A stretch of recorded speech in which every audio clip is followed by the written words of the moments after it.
नमस्कार दोस्तों, मैं हूं अंकित। बुलेट का ऑफिशियल के न्यू वीडियो में आपका स्वागत है।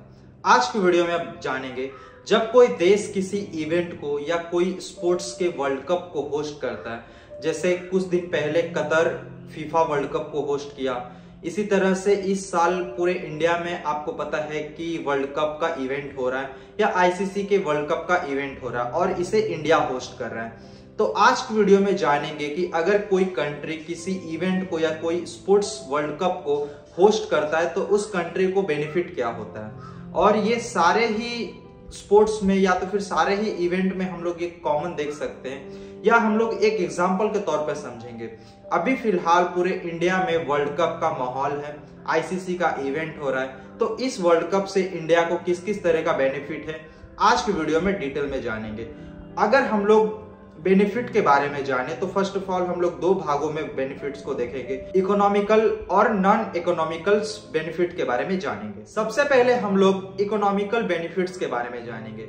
आप सभी को पता है कि वर्ल्ड कप में मैचेस की संख्या बहुत ज्यादा होता है, इसी कारण जब कोई मैच किसी स्टेडियम में होता है तो उस स्टेडियम में बिकने वाले टिकट से उस देश का बहुत ज्यादा फायदा होता है। इसके अलावे स्पॉन्सर एंड ब्रॉडकास्टिंग से भी उस देश को बहुत ज्यादा टैक्स के साथ साथ उस देश के जो स्पोर्ट्स बॉडी है उसको ज्यादा बेनिफिट होता है। और आईसीसी जैसे इवेंट में लगभग 10 से 15 देश जब किसी स्पोर्ट्स इवेंट में भाग लेते हैं तो उस देश के जो सिटीजन होते हैं जो एक दूसरे देश में आते हैं, कहने का मतलब इन शॉर्ट टूरिज्म बढ़ता है। टूरिज्म बढ़ने से उस देश में या उस शहर में होटल्स, रेस्टोरेंट, ट्रैवल, इसके अलावे और पब्लिक प्लेसेस पे ज्यादा इन्वेस्टमेंट होता है। इसके अलावे ज्यादा जब फॉरेनर आते हैं तो उस देश का जीडीपी में बहुत ज्यादा ग्रोथ देखने को मिलता है। और आईसीसी जैसे बड़े बड़े क्रिकेट इवेंट में उसके कारण उस देश में इंफ्रास्ट्रक्चर डेवलपमेंट हो जाता है। इसके अलावे बहुत बार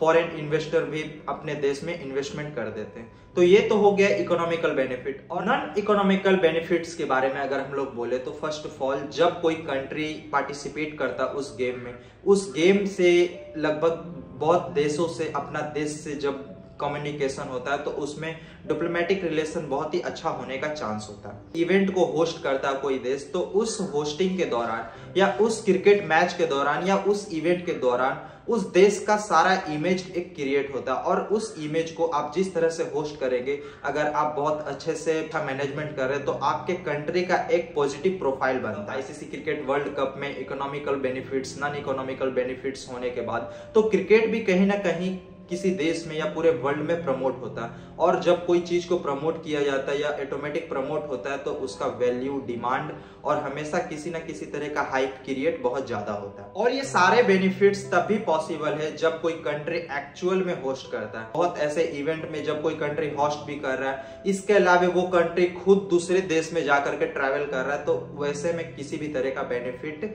हम लोग कह सकते हैं कि नहीं होता है।